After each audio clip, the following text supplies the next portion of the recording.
नमस्कार, आप देख रहे वीआईपी न्यूज। मैं हूं आपके साथ प्रज्ञा तिवारी। रुक करते खबरों की ओर। संसद ने गृह मंत्री अमित शाह के बयान के खिलाफ कांग्रेस सांसदों की ओर से किए जा रहे विरोध पर छत्तीसगढ़ के मुख्यमंत्री विष्णुदेव साय ने तीखा जवाब दिया है। उन्होंने कहा कि कांग्रेस को इतिहास में जाकर देखना चाहिए कि किसने उनका अपमान किया था। वहीं मुख्यमंत्री ने कहा कि हमारी सरकार के कार्यकाल में हमेशा कांग्रेस का सम्मान किया गया है। साथ ही बाबा साहब भीमराव अंबेडकर जो संविधान के निर्माता थे, उनके सम्मान में कांग्रेस सरकार ने संसद में उनका चित्र तक नहीं लगाया था, लेकिन हमारी सरकार ने उनका सम्मान करने का काम किया। इतिहास उठा के देखना चाहिए कि अंबेडकर जी का वास्तव में अपना अपमान किसने किया है। हमारी सरकार ने तो लगातार उनका सम्मान करने का प्रयास किया है। बाबा साहब भीमराव अंबेडकर जो संविधान के निर्माता भी थे, लेकिन दुर्भाग्य कि इस देश का जो पार्लियामेंट है वहाँ उनका चित्र तक कांग्रेस की सरकार ने लगाना आवश्यक नहीं समझी थी। वो सम्मान भी देने का काम हमारी सरकार ने किया। और बाबा साहब भीमराव अंबेडकर जहाँ जन्म लिए, जहाँ शिक्षा लिए, जहाँ दीक्षा लिए, जहाँ उनका निर्माण हुआ, ऐसे 5 जगहों को पंचतीर्थ का नाम देकर वहाँ विकास करने का काम हमारी भारतीय जनता पार्टी की सरकार ने की है। राष्ट्रीय राजमार्ग 343 का सालों से बुरा हाल है, जिसकी मरम्मत को लेकर युवक राहुल चित सिंह रामानुजगंज निवासी ने आमरण अनशन किया। युवक की मरम्मत का काम पूरा न होने तक अनशन करने की योजना थी, लेकिन पुलिस प्रशासन ने बल प्रयोग कर राहुल को धरना स्थल से उठाकर रामानुजगंज अस्पताल में एडमिट कराया। राहुल का कहना है कि मुझे रोड रिपेयर का 1 माह, 2 माह, 3 से 4 माह तक का आश्वासन दे दिया जाए, पर अधिकारी ने लिखित आश्वासन नहीं दिया और बल प्रयोग करके राहुल को उठाकर अस्पताल ले जाया गया, जिसमें काफी मशक्कत करनी पड़ी और राहुल जीत भावुक होकर भारत माता की जय का नारा लगाते हुए, महात्मा गांधी की जय का नारा लगाते हुए अपने आप को पुलिस के हवाले सौंप दिया।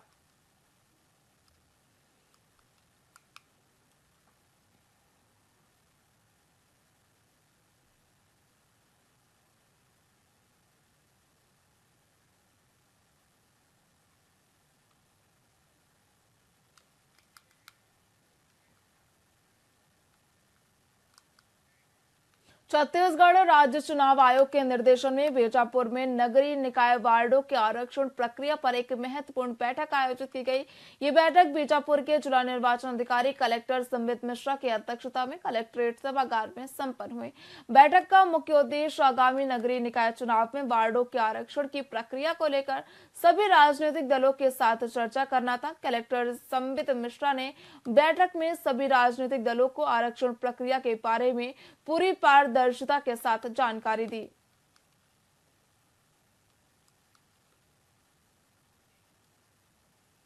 नगरीय निकाय चुनाव के लिए आरक्षण की प्रक्रिया के लिए आज दिनांक 19 तारीख को निर्धारित था राज्य शासन के द्वारा। उसके लिए हम लोग प्रक्रिया जो अधिनियम में जो भी प्रक्रिया है उसका पालन करते हुए पूरी पारदर्शिता तरीके से आरक्षण किया गया है। क्योंकि बीजापुर जिले में एससी और एसटी का आरक्षण 50% से ज्यादा है, तो नए जो संशोधन हुए हैं उसमें बीजापुर जिले में बहुत ज्यादा फर्क नहीं पड़ा है। तो जो भी नियम अनुसार कार्रवाई की गई और सबको सूचना दी गई। नगरीय निकाय चुनाव के लिए आरक्षण की प्रक्रिया के लिए आज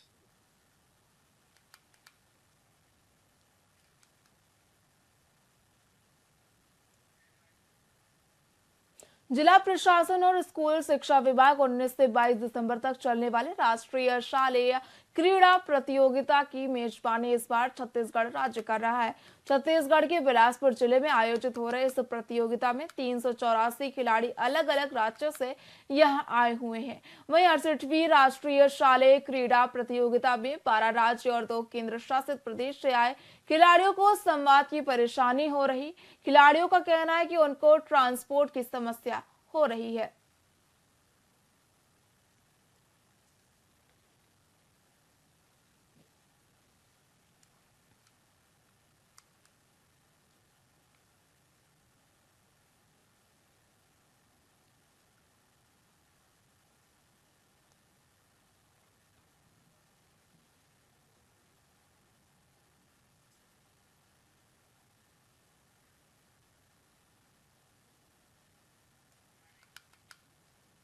प्रदेश सरकार के 1 साल पूरे होने के अवसर पर जहां भारतीय जनता पार्टी सुशासन दिवस मना रही तो वहीं कांग्रेसियों ने इसका विरोध करते हुए हल्ला बोला है। दरअसल युवा कांग्रेस के कार्यकर्ताओं ने बड़ी संख्या में रैली निकालकर कलेक्ट्रेट तक मार्च किया और सरकार का घेराव किया।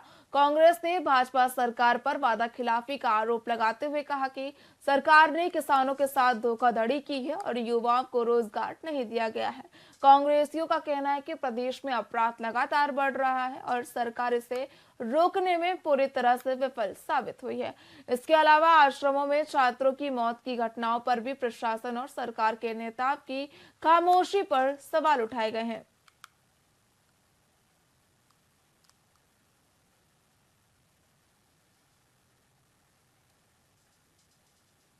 देश में आज बस्तर जिला युवा कांग्रेस के नेतृत्व में तमाम युवा साथियों के साथ, वरिष्ठ कांग्रेस जनों के साथ, महिला साथियों के साथ आज हम लोगों ने कलेक्टर कार्यालय की ओर कूच किया। प्रदेश में युवा बेरोजगारी को लेकर, किसानों की मांग को लेकर, बढ़ते अपराध को लेकर और बदहाल होते छत्तीसगढ़ को लेकर आज हम लोगों का ये विरोध मार्च था। 1 साल छत्तीसगढ़ बना, इस 1 साल में छत्तीसगढ़ का युवा परेशान है, इस छत्तीसगढ़ का किसान धान नहीं बेच पा रहा है, इस प्रदेश में महिलाएं सुरक्षित नहीं है, इस प्रदेश में खासकर बस्तर में आदिवासी सुरक्षित नहीं है, इस प्रदेश के एक जनता इस सरकार में अपने आप को सुरक्षित महसूस कर रही है और इस प्रदेश की सरकार जो युवाओं को नौकरी देने के नाम पर सत्ता में आई थी, युवाओं को रोजगार नहीं दे पा रही है। इन तमाम मुद्दों को लेकर कांग्रेस पार्टी के हमारे कांग्रेस ने आज धरना प्रदर्शन और कलेक्टर घेराव का कार्यक्रम किया है और इस सरकार को चेताने का प्रयास किया है कि इस प्रदेश के युवाओं की आवाज को कोई दबा नहीं। स्कूली छात्रा के छत से गिरने और इलाज के दौरान मौत पर पिछले कुछ समय से काफी असमंजस की स्थिति बनी हुई थी, जिसकी गुत्थी कांकेर थाना प्रभारी की ओर से सुलझाई गई और आत्महत्या के मामले में 3 स्कूली छात्राओं के खिलाफ अपराध दर्ज किया गया है। पुलिस ने एक सुसाइड नोट भी बरामद किया है, जिसमें मृतिका ने प्रताड़ना करने का आरोप लगाया है। 2024 को कुमारी करिश्मा ठलाल का प्रवासी छात्रावास से नीचे कूदकर मृत्यु कारित की थी, जिसका इलाज के दौरान मृतिका की मृत्यु हो चुकी थी, जिस पर मर्ग सदर कायम मुजगहन थाने में 0 में किया गया था। बाद नंबरी कायमी थाना कोतवाली कांकेर में दर्ज किया गया। जांच के बाद सुसाइड नोट एवं प्रकरण के गवाह घटनास्थल का मुआयना करने उपरांत प्रकरण में धारा 108(3)(5) BNSS के तहत अपराध पंजीबद्ध कर विधि के साथ संघर्षरत बालिका के विरुद्ध अपराध पंजीबद्ध कर जुडिशियल कोर्ट में आज दिनांक को पेश किया गया है। 2024 को कुमारी करिश्मा ठलाल का रायपुर नगर निगम चुनाव को लेकर आरक्षण प्रक्रिया पूरी हो गई है। वहीं महापौर पद के लिए आरक्षण लॉटरी सिस्टम के माध्यम से तय किया जाएगा, जिसमें निगम के 70 वार्डों में आरक्षण की प्रक्रिया के बाद 23 वार्ड ओबीसी के लिए, 9 अनुसूचित जाति और 3 अनुसूचित जनजाति के लिए आरक्षित किए गए हैं। वहीं महापौर पद सामान्य वर्ग की महिलाओं के लिए आरक्षित रहेगा। बता दें कि आरक्षण प्रक्रिया के तहत रायपुर नगर निगम के 70 वार्डों में से 23 वार्ड ओबीसी के लिए आरक्षित किए गए हैं, जिनमें से 8 महिलाओं के लिए आरक्षित हैं। इसके अलावा 9 अनुसूचित जाति वार्डों में से 3 महिलाओं के लिए और 3 अनुसूचित जनजाति वार्डों में से 1 महिला के लिए आरक्षित किया गया है। रायपुर जिले की 11 अर्बन बॉडीज के आरक्षण की प्रक्रिया चल रही है। रायपुर नगर निगम की प्रक्रिया पूरी हो गई है। आपको पता है रायपुर नगर निगम में 70 वार्ड हैं, जिसमें से 9 अनुसूचित जाति, 3 अनुसूचित जनजाति और 23 वार्ड अन्य पिछड़ा वर्ग के लिए आरक्षित करने थे। उनमें से 3 जो हैं वो अनुसूचित जाति महिला के लिए, 1 अनुसूचित जनजाति महिला के लिए और 8 महिला अन्य पिछड़ा वर्ग के लिए आरक्षित करनी थी और जो अनारक्षित 35 हैं उनमें से 11 ऐसी थी जो महिलाओं के लिए आरक्षित। हमारे रायपुर जिले की 11 अर्बन बॉडीज के छत्तीसगढ़ के मुख्यमंत्री विष्णुदेव साय ने रायपुर, अंबिकापुर, बिलासपुर हवाई सेवा का शुभारंभ स्वामी विवेकानंद विमानतल पर किया। इस अवसर पर मुख्यमंत्री ने कहा कि ये छत्तीसगढ़ के विकास की दिशा में एक ऐतिहासिक कदम है। इस नई हवाई सेवा का आरंभिक किराया मात्र 999 रुपए रखा गया है, जो सुनिश्चित करता है कि आम जनता भी हवाई यात्रा का लाभ उठा सके। मुख्यमंत्री ने प्रधानमंत्री नरेंद्र मोदी के नेतृत्व में हुए परिवर्तनों का उल्लेख करते हुए कहा कि मोदी जी ने कहा था कि हवाई चप्पल पहनने वाला भी हवाई जहाज की सवारी करेगा, और आज वो सपना साकार हो रहा है।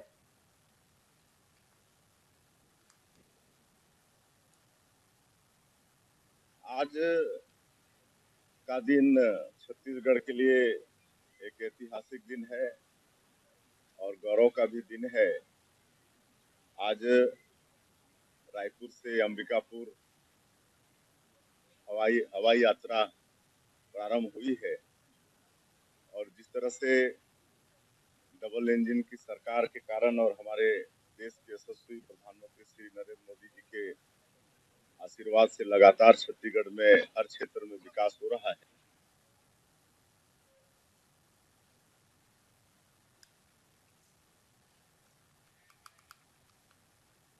गौरेला थाना अंतर्गत गांव में एक नाबालिग से पड़ोसी युवक ने दुष्कर्म किया, जिस मामले में पुलिस की कार्यप्रणाली सवालों के घेरे में आ गई है। दरअसल गांव में घर के बाहर आग ताप रही नाबालिग को आरोपी राम भरिया बहला फुसलाकर सुनसान जगह ले गया, जहां पर युवक ने दुष्कर्म की वारदात को अंजाम दिया और पीड़िता को किसी को नहीं बताने और जान से मारने की धमकी देकर मौके से फरार हो गया।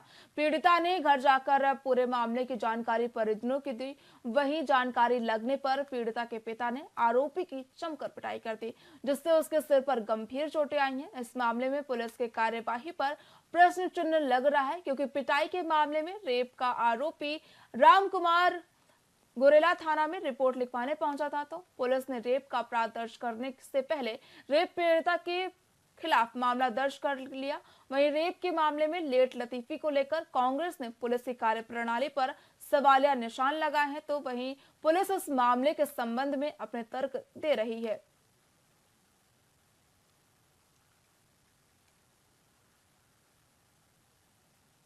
गौरेला में जो घटना घटी देवराजपारा सधवानी में, जो राम कुमार भारिया है भाई, उसने रेप किया। जब 112 से सूचना पीड़िता पक्ष ने दे दी कि यहाँ पर रेप हुआ है, तो जब वो आरोपी थाने में आता है तो उसको तो तत्काल कस्टडी में लेना चाहिए। तो उसका FIR आप पहले कर रहे हो, दर्ज कर लिए और उस थाने से बिल्कुल जा रहा है। अब फिर रेप पीड़िता आती है तो फिर उसका भी दर्ज करते हो। तो एक अपराध में मतलब जो गंभीर अपराध है उसको आप इनोसेंट नहीं माने। आपने इनोसेंट के मारे को मार खाया है, तो यदि सूचना आपको नहीं मिली होती तो आप रिपोर्ट दर्ज करते कि भाई पुलिस भगवान तो है नहीं, पर यदि आपको 112 से सूचना आ चुकी थी तो आपको उसका रिपोर्ट दर्ज नहीं करना था, बल्कि उसको अरेस्ट करना था। और ये पुलिस की घोर लापरवाही है। ये हमारे गौरेला थाना क्षेत्र के ग्राम सधवानी की घटना है, जिसमें एक बालिका के साथ में उसके पड़ोस में ही रहने वाले राम कुमार भारिया नामक व्यक्ति ने उनके घर में आना जाना था और इसी दौरान उनके घर में शाम को बैठे हुए थे। बात खींच करके उनको जगह पे लेकर के गए नदी के किनारे और उनके साथ में उन्होंने दैहिक शोषण किया है। इसमें हम लोगों ने 64-65 के अपराध पंजीबद्ध करके आरोपी को गिरफ्तार कर लिया है और कल ही हम लोगों ने उनको रिमांड पर जेल भेज दिया है।